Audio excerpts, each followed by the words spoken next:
Good afternoon, this is Fran, and I'm just going to be reading the last 2 chapters of The Wind in the Willows, as they're quite short, so I'll read them together. So this is chapter 12, The Return of Ulysses.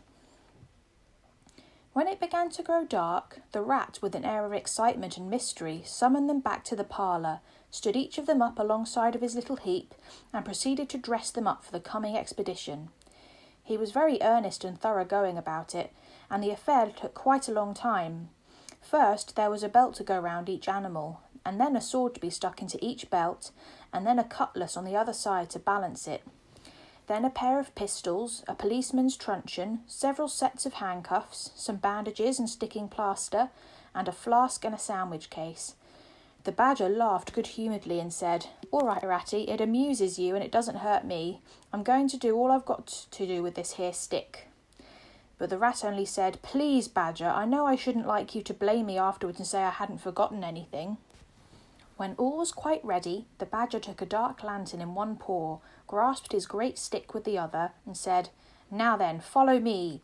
Mole first, 'cause I'm very pleased with him. Rat next, Toad last. And look here, Toady, don't you chatter so much as usual, or you'll be sent back as sure as fate."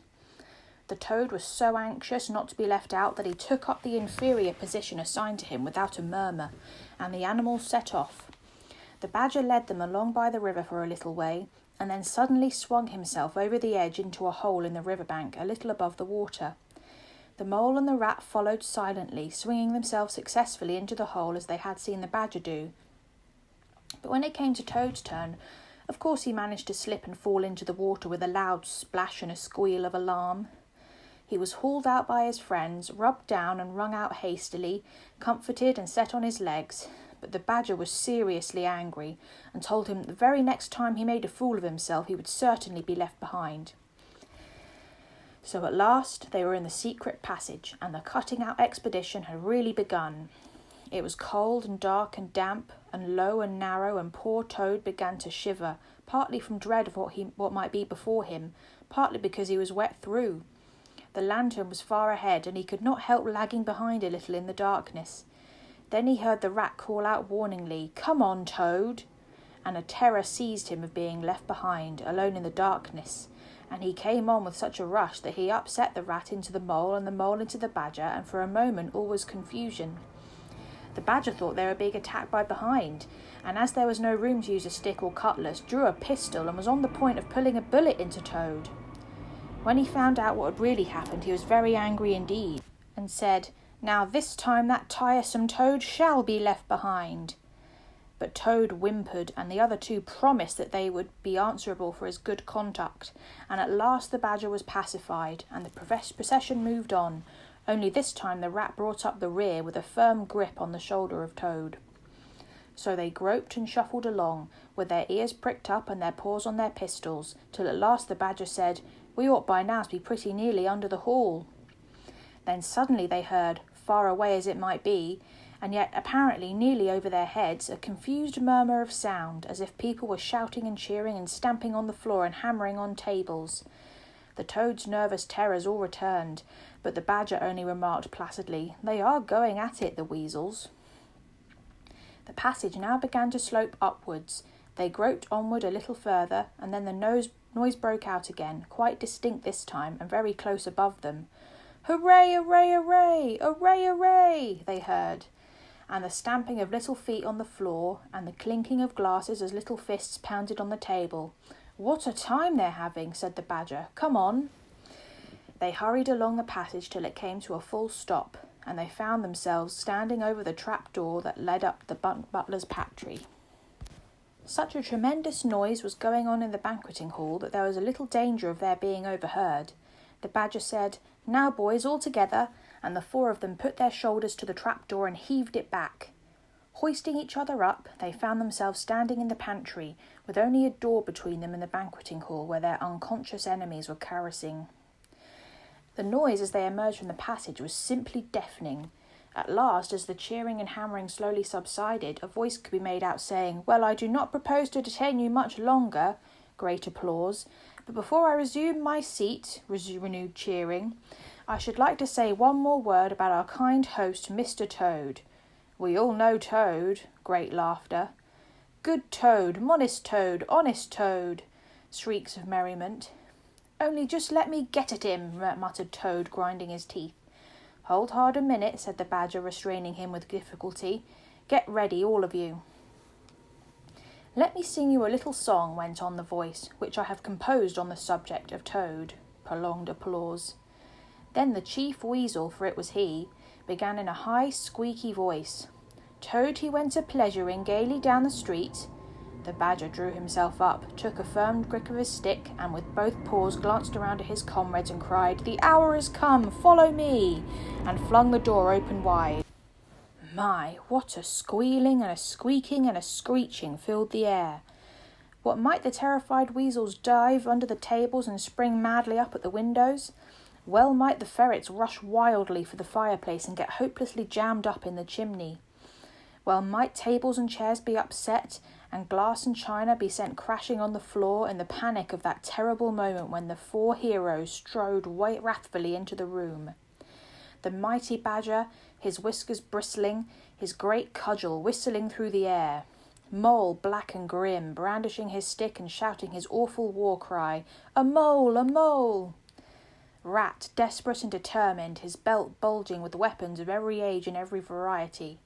Toad, frenzied with excitement and injured pride, swollen to twice his ordinary size, leaping into the air and emitting toad whoops that chilled them to the marrow.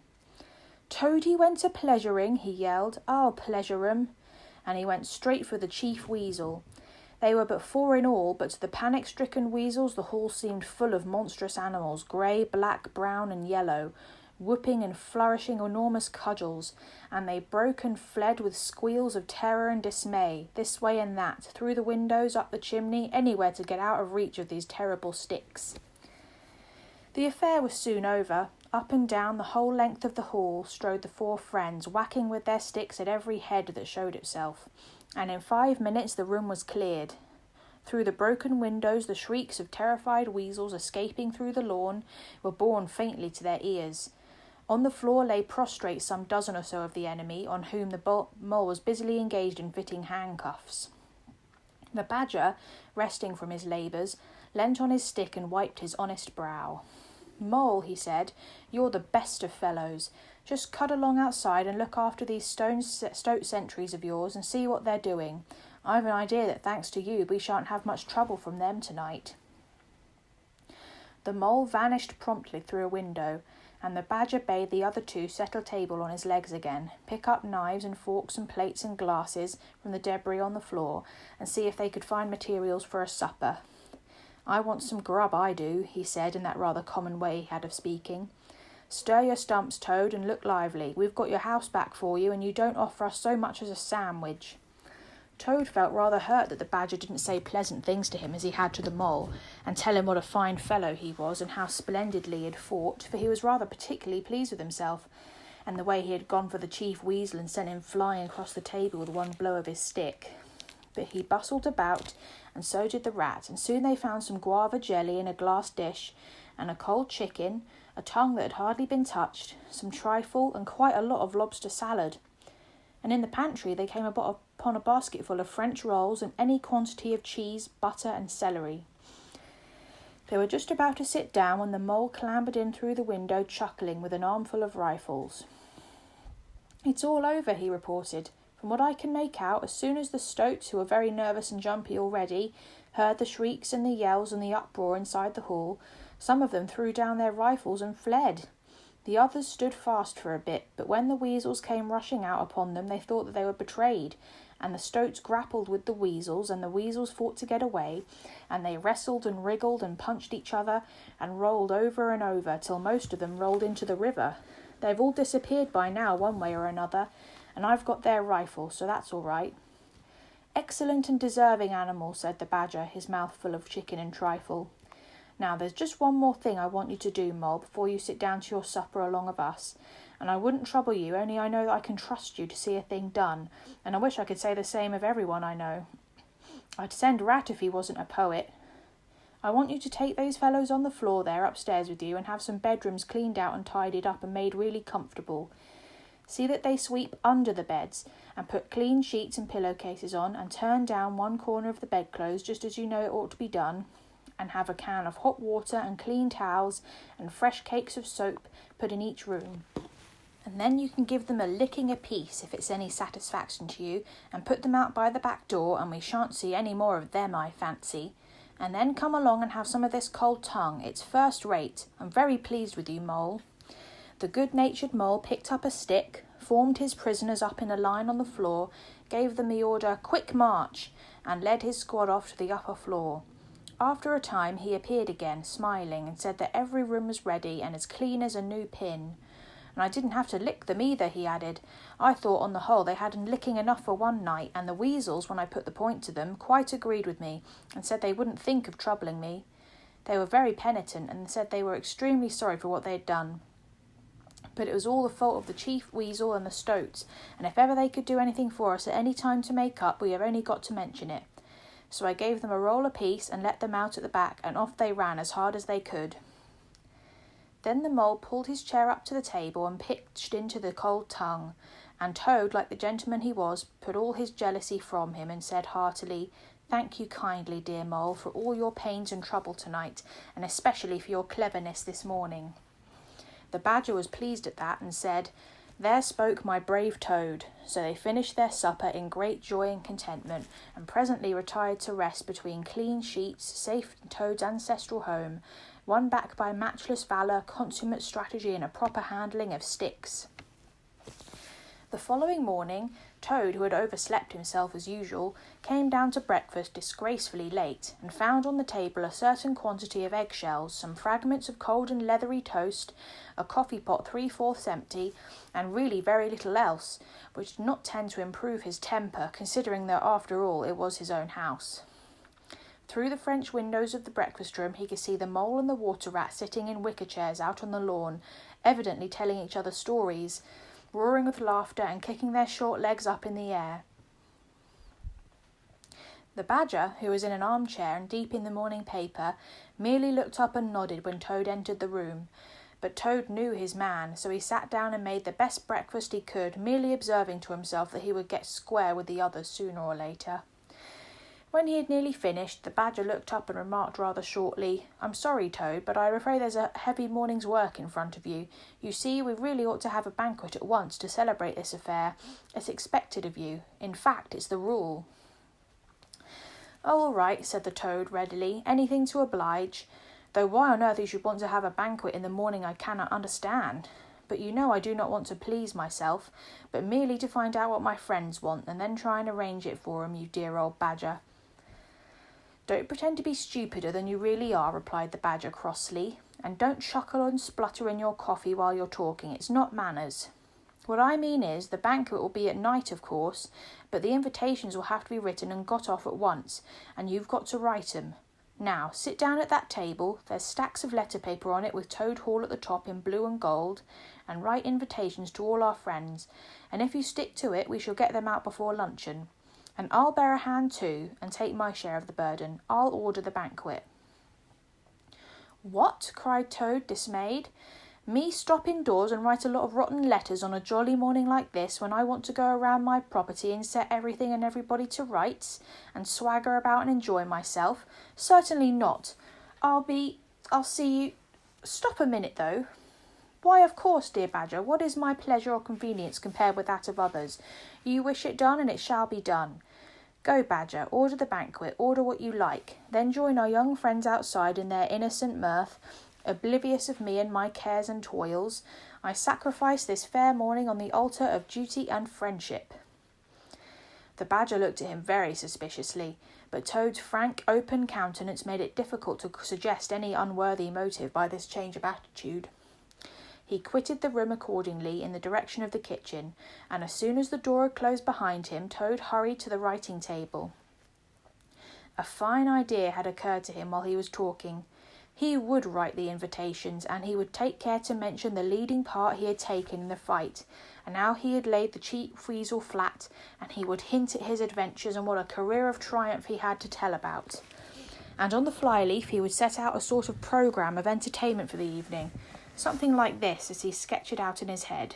Speech by Toad. There would be other speeches by Toad during the evening. Address by Toad. Synopsis. Our prison system. The waterways of Old England. Horse dealing and how to deal. Property, its rights and its duties. Back to the land, a typical English squire. Song by Toad, composed by himself. Other compositions by Toad. Will be sung in the course of the evening by the composer.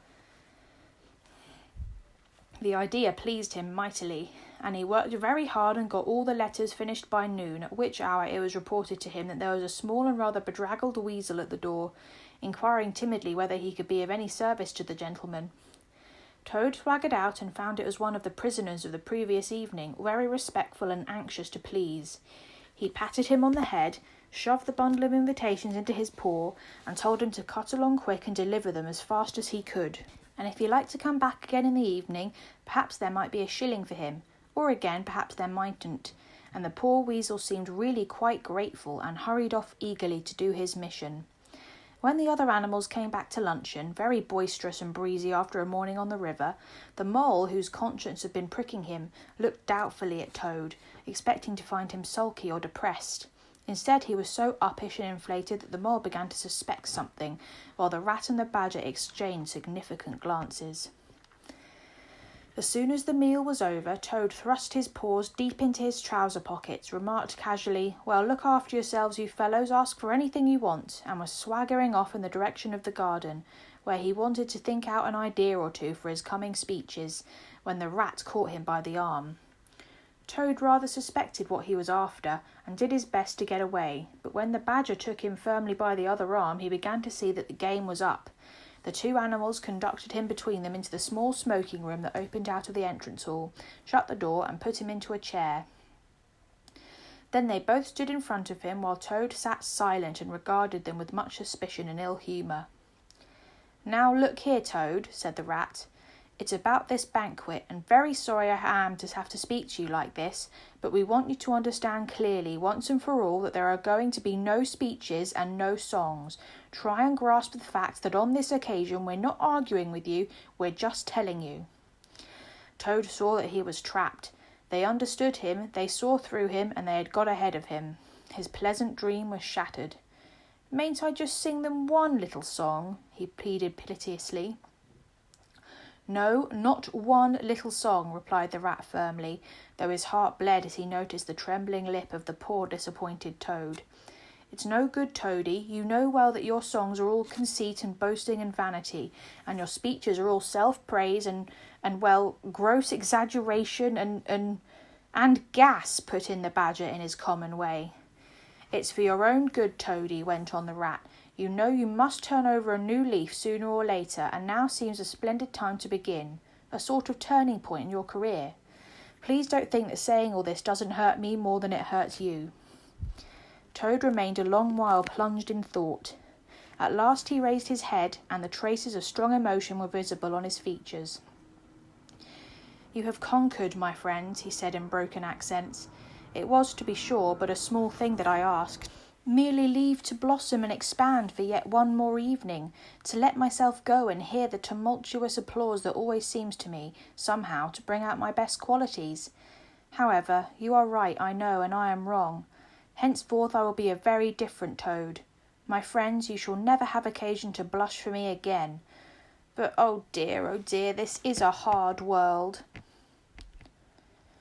And, pressing his handkerchief to his face, he left the room with faltering footsteps. "Badger," said the rat, "I feel like a brute. I wonder what you feel like." "Oh, I know," said the badger gloomily. "But the thing had to be done. This good fellow has got to live here and hold his own and be respected. Would you have him a common laughing-stock, mocked and jeered at by stoats and weasels?" "Of course not," said the rat. "And talking of weasels, it's lucky we came upon that little weasel just as he was setting out with Toad's invitations. I suspected something from what you told me and had a look at one or two. They were simply disgraceful. I confiscated the lot, and the good mole is now sitting in the blue boudoir filling up plain, simple invitation cards." At last the hour for the banquet began to draw near, and Toad, who was on leaving the others who had retired to his bedroom, was still sitting there melancholy and thoughtful. His brow resting on his paw, he pondered long and deeply. Gradually his countenance cleared, and he began to smile long, slow smiles.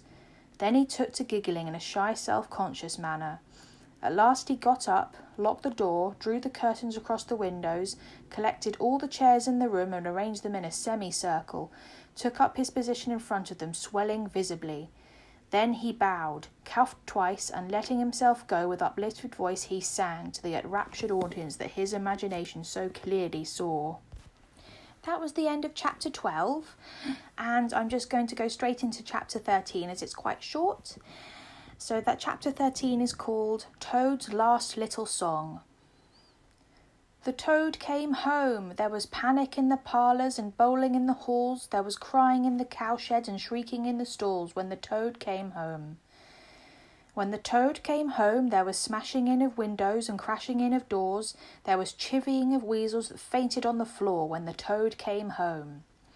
Bang go the drums, the trumpeters are tooting and the soldiers are saluting, and the cannon they are shooting and the motor cars are hooting as the hero comes. Shout hooray, and let each one of the crowd try and shout it very loud, in honour of an animal of whom you're justly proud, for it's Toad's great day. He sang this very loud, with great unction and expression, and when he had done, he sang it all over again. Then he heaved a big sigh, a long, long, long sigh. Then he dipped his hairbrush in the water jug, parted his hair in the middle, and plastered it down very straight and sleek on each side of his face, and unlocking the door, went quietly down the stairs to greet his guests, who he knew must be assembling in the drawing-room.